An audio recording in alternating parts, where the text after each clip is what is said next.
Monday's Maui Invitational game was one for the history books, as Memphis pulled off a shocking 99-97 overtime victory against number 2 UConn. The game had everything: an 18-5 UConn comeback in the final 3 minutes of regulation, drama, technical fouls, and a thrilling finish. Memphis went cold in the last 4 minutes of regulation, not making a single field goal, which allowed UConn to claw back and force overtime.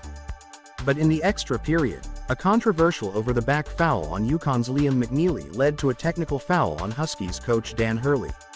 Memphis capitalized with 4 crucial free throws by P.J. Carter, which turned a tied game, 92-92, into a 96-92 lead for the Tigers. UConn scrambled but fell short when Hassan Diarra missed a last-second three-pointer. Despite the loss, Hurley didn't hold back, blaming the referees. "I think it was the shitty calls," he told CBS Sports, venting his frustration over the officiating. Hurley's technical foul wasn't the only one in the game. UConn's team trainer was even hit with one earlier. Hurley was upset about how things were handled, calling out what he saw as unfair calls on his team. The game, held at the Lahaina Civic Center in Hawaii, was a classic example of why the Maui Invitational is such a beloved event.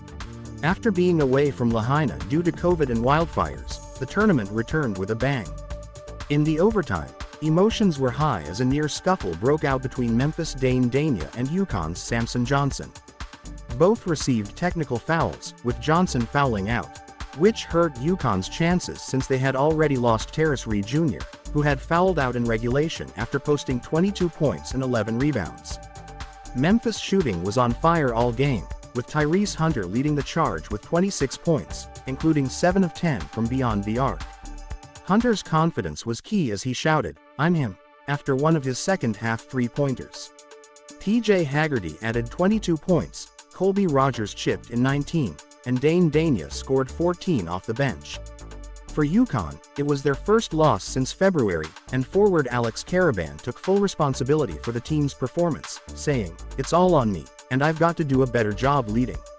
Memphis' win was huge, as they've now beaten a TOP2 team for the second time in 14 tries and improved to 5-0 for the second consecutive season, a feat they hadn't achieved since 1985. Memphis will now face Michigan State in the semifinals, while UConn heads to the consolation bracket to face Colorado. Thanks for watching.